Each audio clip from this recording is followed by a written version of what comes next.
أعوذ بالله من الشيطان الرجيم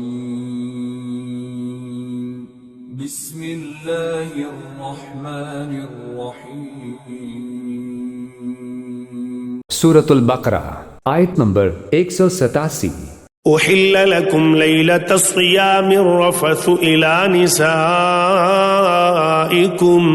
هن لباس لكم وأنتم لباس لهن علم الله أنكم كنتم تختانون أنفسكم فتاب عليكم وعفى عنكم فالآن باشروهن وابتغوا ما كتب الله لكم وكلوا واشربوا حتى يتبين لكم الخيط الأبيض من الخيط الأسود من الفجر ثم أتموا الصيام إلى الليل ولا تباشروهن وأنتم عاكفون في المساجد تلك حدود الله فلا تقربوها كذلك يبين الله آياته للناس لعلهم يتقون۔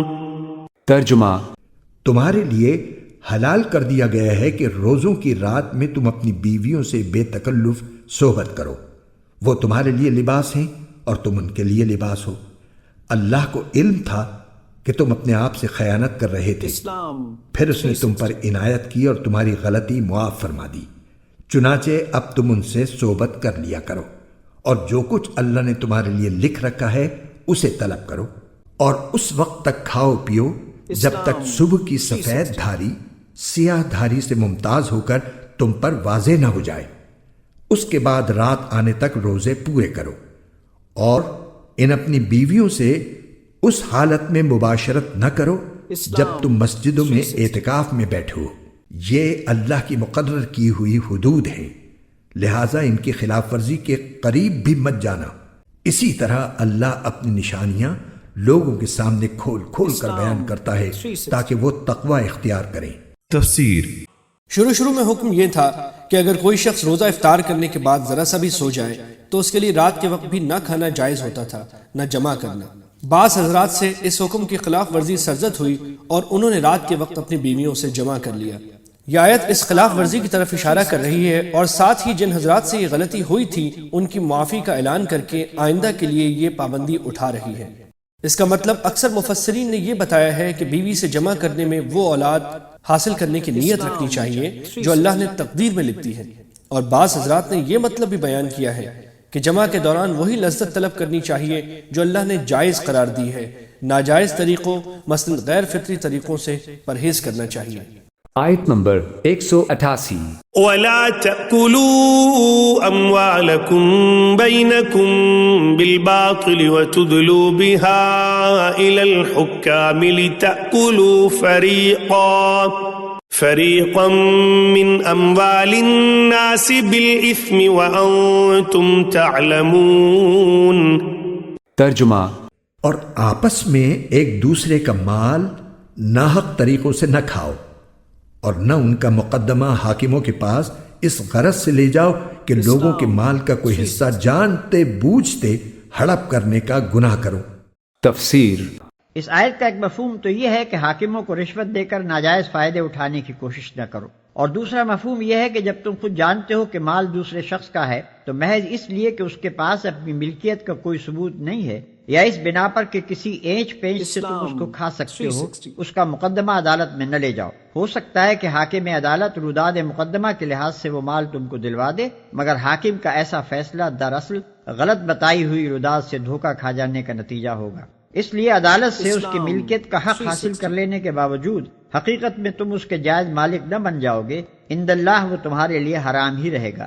آیت نمبر 189 يسألونك عن الأهلة قل هي مواقيت للناس والحج وليس البر بأن تأتوا البيوت من ظهورها ولكن البر من اتقى وأتوا البيوت من أبوابها واتقوا الله لعلكم تفلحون۔ ترجمہ، لوگ آپ سے نئے مہینوں کے چاند کے بارے میں پوچھتے ہیں، آپ انہیں بتا دیجئے کہ یہ لوگوں کے مختلف معاملات کے اور حج کے اوقات متعین کرنے کے لیے ہیں، اور یہ کوئی نیکی نہیں ہے کہ تم گھروں میں ان کی پشت کی طرف سے داخل ہو، بلکہ نیکی یہ ہے کہ انسان تقوی اختیار کرے، اور تم گھروں میں ان کے دروازوں سے داخل ہوا کرو اور اللہ سے ڈرتے رہو تاکہ تمہیں فلاح حاصل ہو۔ تفسیر۔ بعض اہل عرب کا یہ معمول تھا کہ اگر حج کا احرام باندھنے کے بعد انہیں کسی ضرورت سے گھر واپس جانا پڑتا تو وہ گھر کے عام دروازے سے داخل ہونے کو ناجائز سمجھتے تھے، اور ایسی صورت میں گھر کے پچھلے حصے سے داخل ہوتے تھے، خواہ اس کے لیے انہیں گھر میں نقب ہی کیوں نہ لگانی پڑے۔ یہ آیت اس فضول رسم کو بے بنیاد قرار دے رہی ہے۔ آیت نمبر 190۔ وَقَاتِلُوا فِي سَبِيلِ اللَّهِ الَّذِينَ يُقَاتِلُونَكُمْ وَلَا تَعْتَدُوا إِنَّ اللَّهَ لَا يُحِبُّ الْمُعْتَدِينَ۔ ترجمہ۔ اور ان لوگوں سے اللہ کے راستے میں جنگ کرو جو تم سے جنگ کرتے ہیں، اور زیادتی نہ کرو، یقین جانو کہ اللہ زیادتی کرنے والوں کو پسند نہیں فرماتا۔ تفسیر۔ یہ آیات اس وقت نازل ہوئی تھیں جب مکے کے مشرکین نے حضرت صلی اللہ علیہ وسلم اور آپ کے صحابہ کو صلح حدیبیہ کے موقع پر عمرہ ادا کرنے سے روک دیا تھا، اور یہ معاہدہ کیا تھا کہ وہ اگلے سال آ کر عمرہ کریں گے۔ جب اگلے سال عمرے کا ارادہ کیا تو کچھ صحابہ کو یہ خطرہ ہوا کہ کہیں مشرکین مکہ عہد شکنی کر کے ہم سے لڑائی شروع نہ کر دیں۔ اگر ایسا ہوا تو مسلمانوں کو یہ مشکل پیش آئے گی کہ حدود حرم میں اور خاص طور پر ذی قعدہ کے مہینے میں لڑائی کیسے کریں جبکہ اس مہینے میں جنگ ناجائز ہے۔ ان آیات نے وضاحت فرمائی کہ اپنی طرف سے تو نہ جنگ کی جائے، البتہ اگر کفار معاہدہ توڑ کر خود جنگ شروع کر دیں تو ایسی صورت میں مسلمانوں کے لیے جنگ جائز ہے، اور اگر وہ حدود حرم اور محترم مہینے کی حرمت کا لحاظ کیے بغیر حملہ آور ہو جائیں تو مسلمانوں کے لیے بھی ان کی زیادتی کا بدلہ دینا درست ہے۔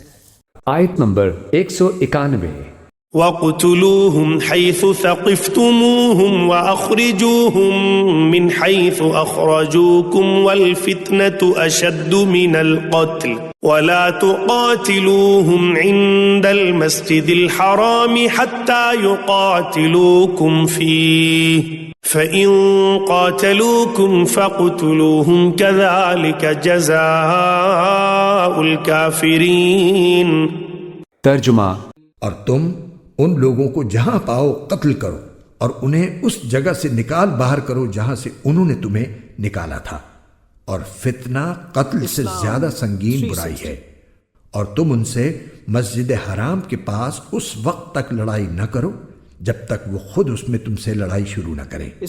ہاں، اگر وہ اس میں لڑائی شروع کر دیں تو تم ان کو قتل کر سکتے ہو۔ ایسے کافروں کی سزا یہی ہے۔ تفسیر۔ لفظ فتنہ قرآن کریم میں مختلف معنوں میں استعمال ہوا ہے، جن میں سے ایک معنی ظلم اور تشدد کے بھی ہیں، اور شاید یہاں یہی معنی مراد ہے۔ مشرکین مکہ نے مسلمانوں کو اپنے دین پر عمل سے روکنے کے لیے بدترین تشدد روا رکھا ہوا تھا، لہٰذا بظاہر یہاں مقصد یہ ہے کہ اگرچہ کسی کو قتل کرنا اپنی ذات میں کوئی اچھی بات نہیں ہے، لیکن فتنہ اس کے مقابلے میں زیادہ سخت برائی ہے، اور جہاں فتنے کا سد باب قتل کے بغیر ممکن نہ ہو وہاں قتل کے سوا چارہ نہیں ہے۔ آیت نمبر 192۔ فَإِنِ انْتَهَوْا فَإِنَّ اللَّهَ غَفُورٌ رَحِيمٌ۔ ترجمہ۔ پھر اگر وہ باز آ جائیں تو بے شک اللہ بہت بخشنے والا بڑا مہربان ہے۔ تفسیر۔ یعنی تم جس خدا پر ایمان لائے ہو اس کی صفت یہ ہے کہ بد سے بدتر مجرم اور گناہگار کو بھی معاف کر دیتا ہے جبکہ وہ اپنی باغیانہ روش سے باز آ جائے۔ یہی صفت تم اپنے اندر بھی پیدا کرو۔ تخلقوا باخلاق اللہ، تمہاری لڑائی اس انتقام کی پیاس بجھانے کے لیے نہ ہو بلکہ خدا کے دین کا راستہ صاف کرنے کے لیے ہو۔ جب تک کوئی گروہ راہ خدا میں مداحم رہے بس اسی وقت تک اس سے تمہاری لڑائی بھی رہے، اور جب وہ اپنا رویہ چھوڑ دے تو تمہارا ہاتھ بھی پھر اس پر نہ اٹھے۔